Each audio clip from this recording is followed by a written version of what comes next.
or the prison service or immigration or come to screening centers.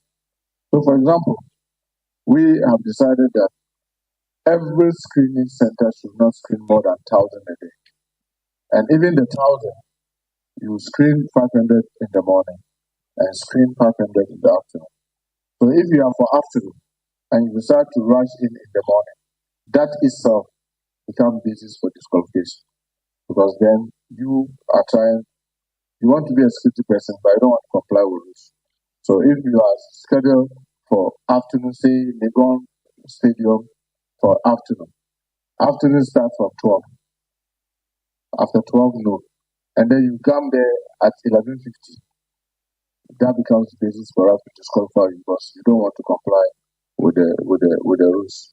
So the system will automatically allocate. So if you apply from, say, Tamale, and Tamale has maybe 3 centers, say maybe Tamale Secondary School Park, the Aliu Mahama Sports Stadium, Yemfree Interior Minister Efisam Swafo Nyanko Defense Ministry ho na omai bambo swafo abedi achire ene aswafo bi wonma kam ho abom e won fifi mantem Central Region ho ka swampotem ho nipa bi a won hwere wo nkwa akwakwahwe won mabusuafo na nansa e wo ensemi entoaso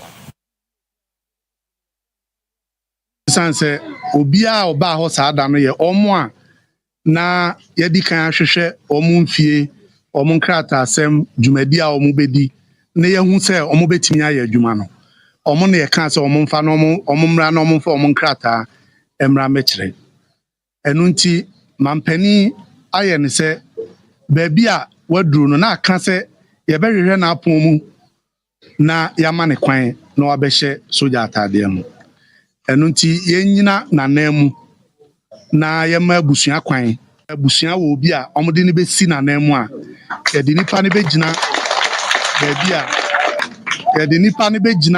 baabi a yenua ba no na wogina ne etoso His Excellency John Dramani Mahama epese busua ho say you are not alone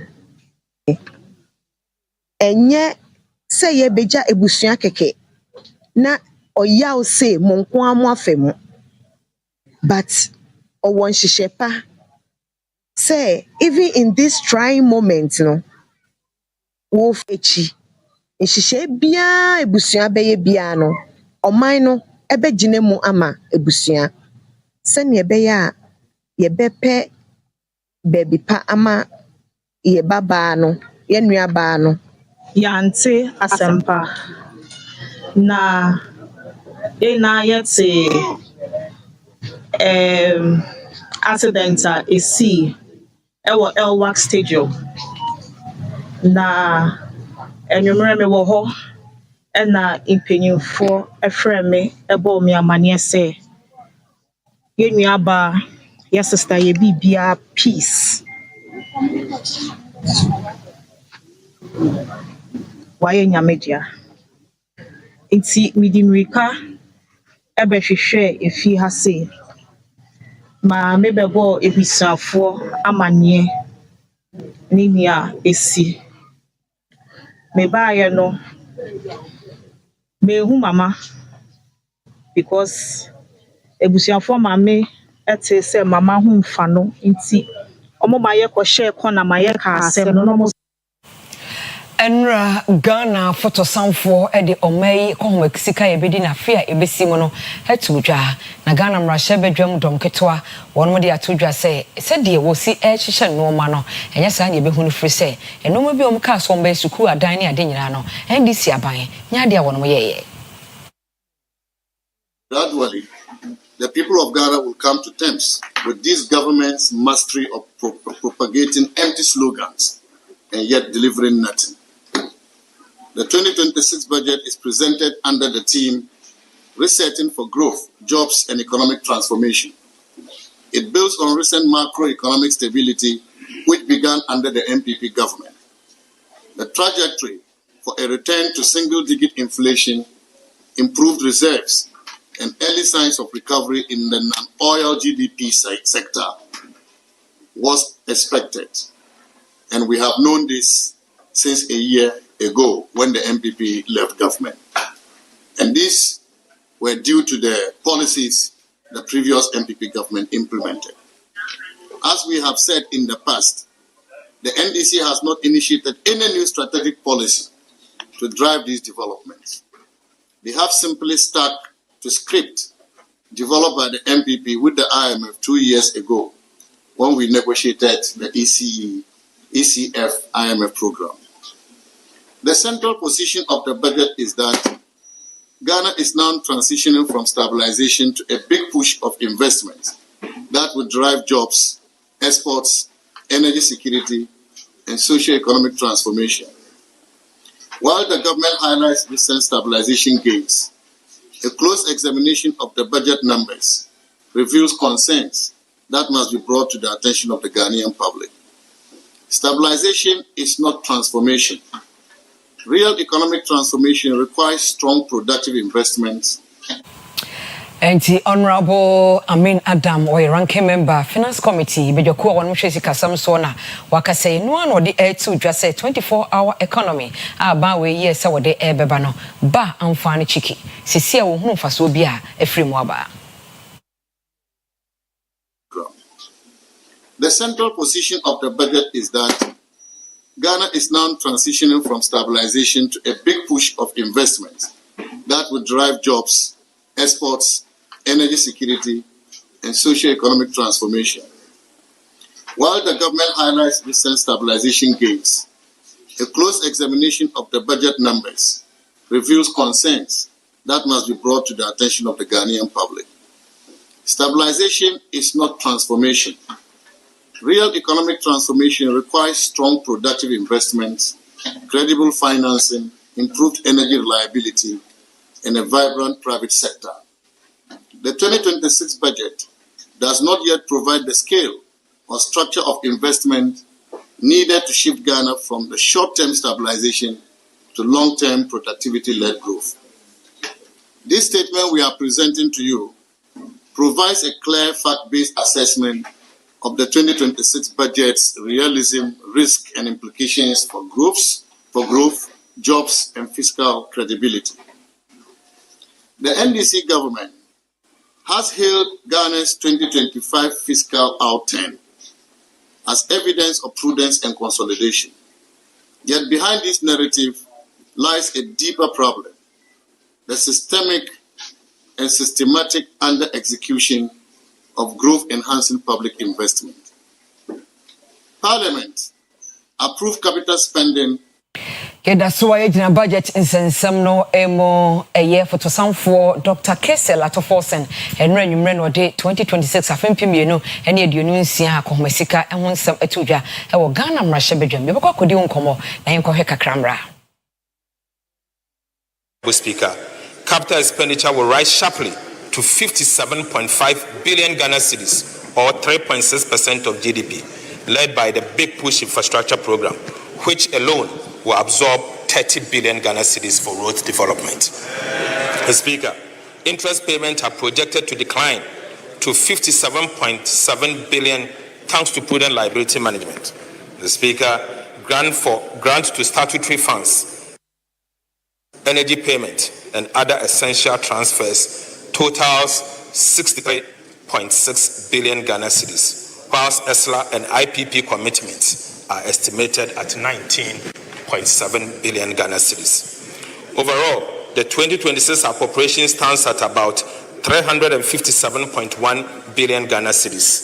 Mr. Speaker, this is a bold yet responsible budget designed to sustain stability, build infrastructure, and improve the lives of every Ghanaian.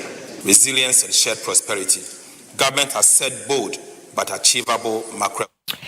Yebeko Zoom Sonia Kodin Komo yene Dr. Evans no why economists wa ben wo man sika sam ene no nteto yemo na financial management said yesida na sika na edi sika ma na yakono na fa ne kwemu pepepe wa ben wo mu pa yene no bedi nkomo wura no ma adwoe ye nua yeda asese ye frɛ wo wagye yen so na yehwɛ 2025 budget di twemu ana afi budget no ene de ya sign a project de ko 2026 no ni mienu no yehwɛ yen ka mom na yehwɛ Saying ye dada no say na esitie. Yo, me da asena ye be chia hwefo nyina nso. This year budget no, ye hwe target a aban no ehhehye ya na say studio aban no gina so say odi bu man na bebre na ho a yetumi enyaye.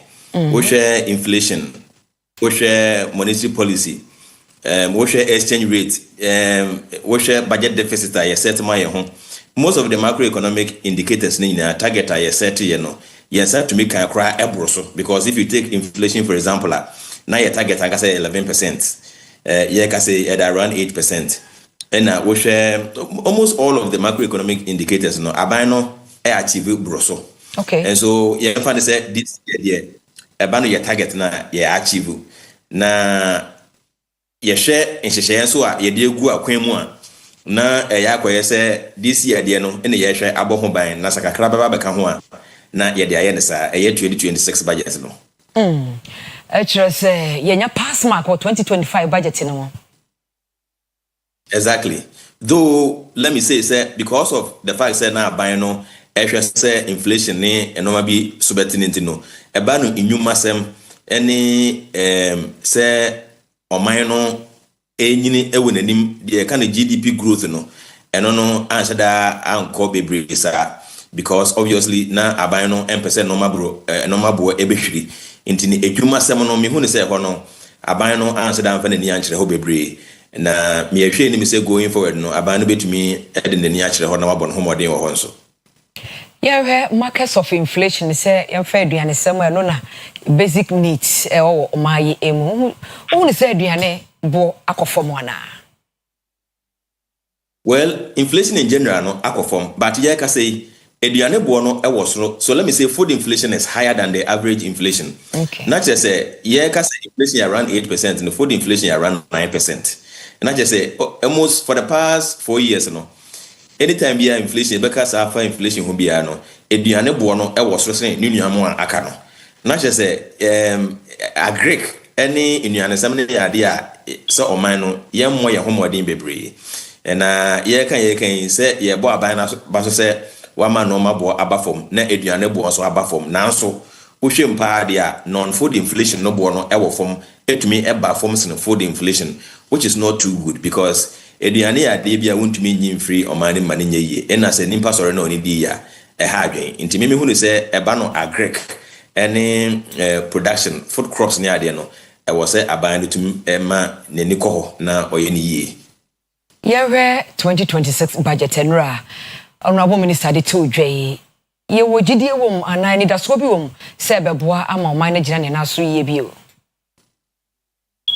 Oye 2026 budget na enoma bebre na obi se me no me hwe ni mi se aban na bedi hu nkomo no odi hu nkomo ba ko mienu bi na me hu se amem na so bebre na o aban ne kasafa ho na se wo hwe bebi aban na di fi baaye ene nhyehyɛ egu akwan mu no dia se ye ka se ye di dwuma nkranhye wom na enidaso nso wom na emom no enoma bi wo hɔ a na meme nsusuye mu no se aban no ehwe ni ya nka beboa for example de ye nyina ye nim se covid-19 lewi ya we ye free way binim se nipa bebre na ade me so me ye Ghana ni ba se ye yitu ofiri hɔ na me ntu ato de bia e wo se ye me de nanso wo beka ya ye news and tax free hɔ previous government no ye kan ye wentie oyitobu to create we ase no na yi levy any haircut no no na edi adanse o man mu intina ye na sa ban bi si oyi no me bi free hɔ anye se bi a ehaye enha obi a nanso se ne be ya dache no enkofa so bi emre ye no intina ya na ye kan se no ye kan sa no for example next year May likely say ye be free IMF ase ehɔ no budget no me se den di pati wom nanso May no na started credit facility and IMF no ya be wiye mimi susu yem no se obeyi to obi efiri hɔ a anka ma yenwie hɔ no na ye ne ye ho na ye hwɛ se eka hodo na ye de no ekosen na afei se to obi wɔ hɔ na ye pese ye yi a na ye yi nti mimi hu ne se some of these decisions we are taking no me pai bo ne se enkofa susu aso obi amre ya enforce aban ne man fa to obi se yi levy ana se bibia be ha adwen emre ya daache nti na anka me ka se nka aban ne twen so kakra ena ka ewie IMF no na yehu ye hyehyɛ da ye nimu anka beboa nanso ye ka sei ebia na aban no na ɛwɔ ne strategy ene policies are or the nhyehyɛ wayɛ ogu akwan mu a ɛbɛboa ma yɛsikasɛm no egyina yie because ɛno nko alone no ɛma yɛ about 3.7 billion Ghana cedis. That can cater for school feed and free SHS no to some extent. It is abandoned so ye free wa and then my minimum no ebia na wayɛ nhyehyɛ bi a ɛbɛboa ma yɛ revenue no etumi apagya kakra. Dr. Nuno, many thanks. That's a power of brain. No, Adaja, when you are chimo, I'm a mwadaho amaye. Yes, Madam Masapa. Dr. Evans Nuno, economist and financial management expert, were being Manchester, Sikasam ne, Yeda, Sikato, 20 years in Yamanaya, Kono, na afa, a quevo, Enra, and you budget tidy tuja. And I had home and common ye free ho yen samra bambo and sem we call a dance dadre na dance dadre e wa dance north district na and anu kwada kase so and ye din komo say bambo 4 ye soldier for any police for bi akwa akwache nipa bia ye na wono ye bambo 4 a okohwe say ye beja galam say ye no kai na ye kwakire wo de call ye no kroma kire say wono empene concerned citizens of dadre o mo friends am twerefo ayenhyiemu e den sembe atudwa. Damages some so we come here. Obey is at the hospital. Now come and see. Baby, come. She said, go hospital.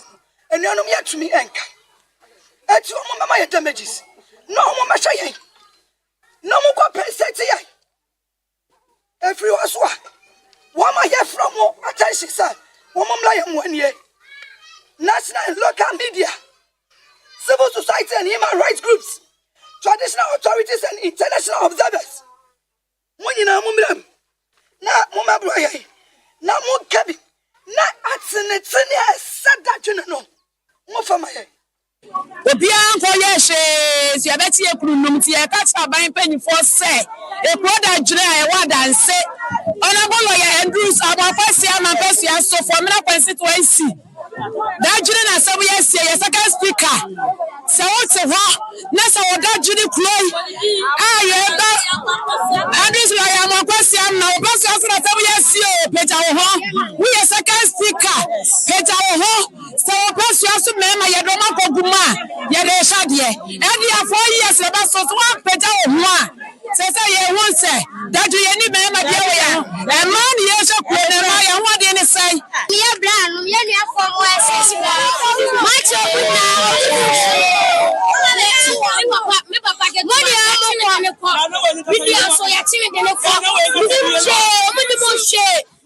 yes, boy, Martin in the court. I don't see, I don't know where you're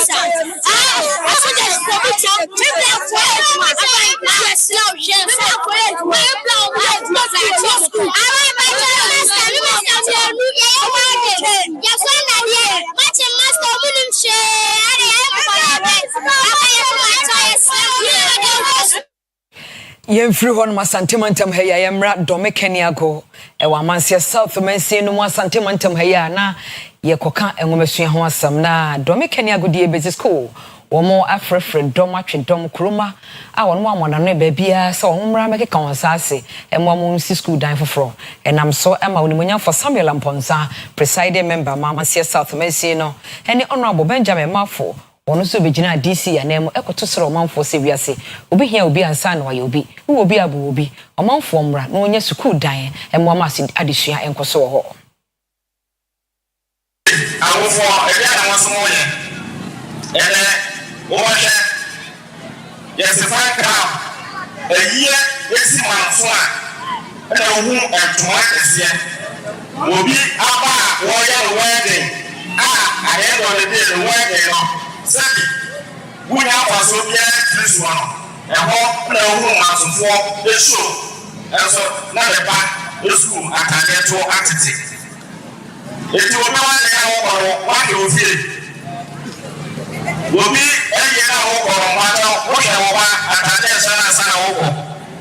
That's the one for and probably that one for a money.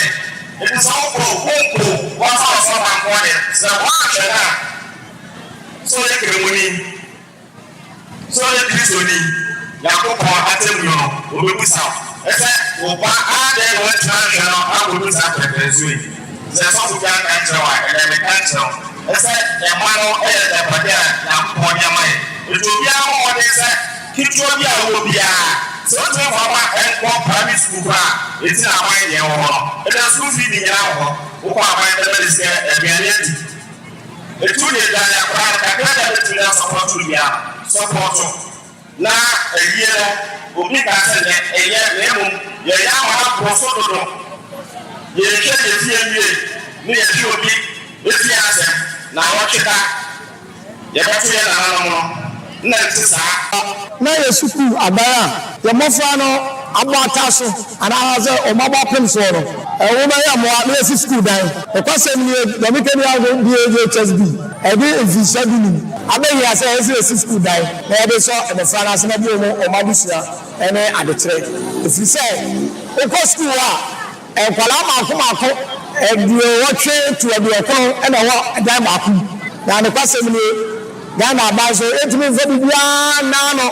na etimi mpanyinfoɔ sɛ nipa baako nsa nso nyame ni kata eti sɛ PTA SMC nananom committeefoɔ assembly members etimi mfo nyinaa yɛka yɛn ho bom na yɛkeka yɛn saa sɛ ne eti anamɔ bi a enim sɛ yɛtu anamɔ kɔ aban mu a wɔn nso bɛboa yɛ ɛyɛ anamɔ ntuo yɛyɛ over 230 nkwa no nkwa ɛna t-shirt no nso yɛ so a yɛyɛ bɛyɛ 7 a yɛ permanent staff ɛwɔ so far na ebi nso boaboa from the community but ɔmo ba a within some time bi na ɔmo aka akɔ nti yɛbɛhyɛ aban no sɛ ɔbɛyɛ yɛ mmoa.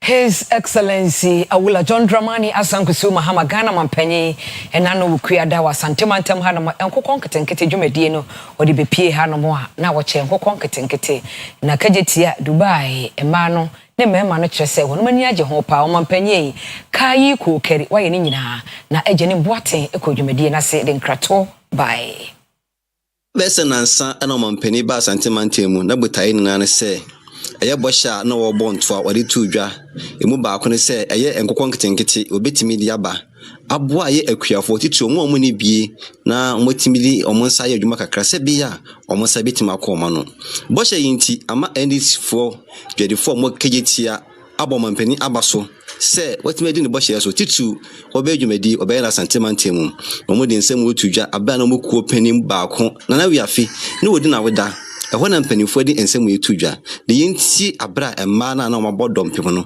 ɛde nsɛm tu dwa no nsɛm se na ɔmka ya ɔmbɔ ɔmampani abaso yɛn nyinaa yɛnim His Excellency John Dramani Mahama wɔyɛ the President of the Republic of Ghana abra na ɔmampani wɔyɛ ne campaign time ana yɛbɛto aba no ɔmampani ɛhyɛ Ghana man ɛma bɔhyɛ bebree ahodoɔ na wɔn ayɛ te asɛ sɛ nyankopɔn yɛ adom na sɛ etimi to abapama no na otimi edi nkunimu a bɔhyɛ a ɔhyɛ yɛ nyinaa no ɔbɛba na wabɛdi so fɛfɛɛfɛ de ama Ghana man na wɔwɔ a yɛhyɛ mu ayɛ na nanom ahemafoɔ ɛne adwadifo a na deɛ wɔn ne sɛ abra yɛwura na wiafe asɔre yɛpɛgya ne mu ɛkasa kyerɛ adwadifo ma ne nanom ahemafoɔ mo Kumasi edwa mpɔtɛmu a na asante ma de ama yɛ sɛ yɛntina mu ne yɛnya adwuma fa hwɛ ma no nokwasɛm yɛtie ne na yɛyɛ na pɛdeɛ yɛto aba de ma yɛwura His Excellency John Dramani Mahama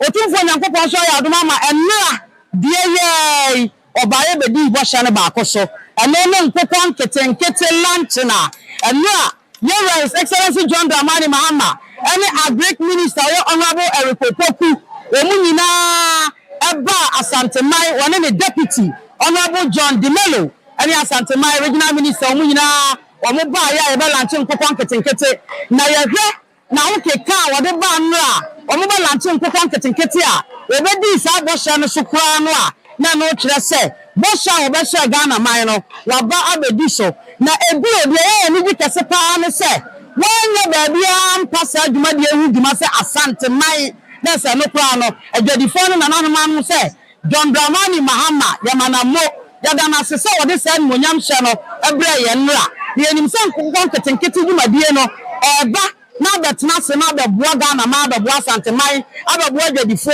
abɛboa nananom ahemafoɔ eti na sɛ mo wu ya na sɛ ɛyɛ ni gisɛm ne aseda ɛna de ma yɛwura John Dramani Mahama na yɛka kyerɛ yɛwura John Dramani Mahama sɛ wɔkɔ so nkram na adwadifo ma yɛta n'akyi adwadifo ma yɛbɔ n'akyi dɔm die tie bia ya ne no a Yanko engomesiemu biem Dambai College of Education ena Ghana ena College of Education Health and Humanities Studies one America School B Southeast Missouri State University omo aynefu amiensa edwumadie bia o chese exchange program na ye reporter Kojo Delakwase de nkrato free ho bai na enumo na Dr. Mrs. Benefactor Ewuzi Etiku wa principal Madam by College of Education then some hodo how any kunudi hodo a omafemo etudwa is on transformative education, talking about issues of equity,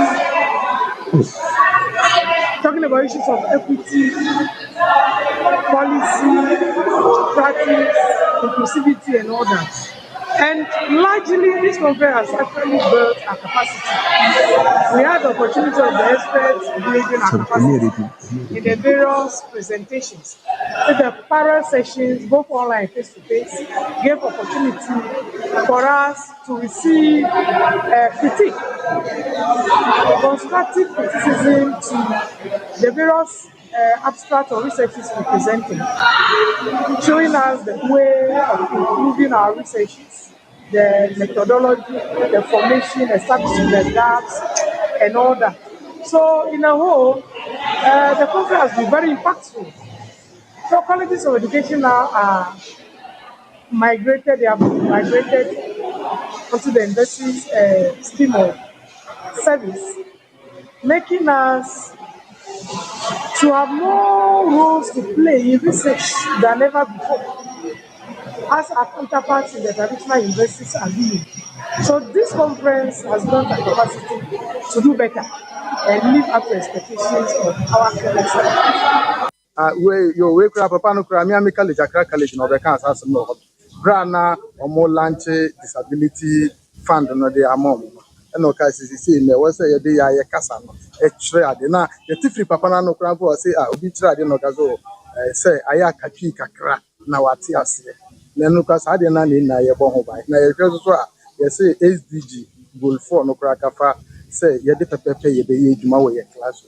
Ntino eno mum na beboa ma asuafo ate ase yi mu mugina abofra na me kasa so de kire na de a wate ase yi pa na me ye me hwehwe mu no me hia papa bi o professor o Netherlands Holland na o ka kire me say o mu ye hwehwe mu say 1000 years back na etwam no na kasa bebre o ho no say almost 7000 language na ewu and they so obviously all predicted the next 1000 years education no o say be kasa na pen o ewiase ni na English, French, Chinese, and Arabic has happened.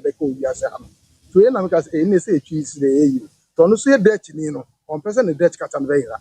In the near side, as your Ghana house today. I was for Candy, so a boy has an all by the floor.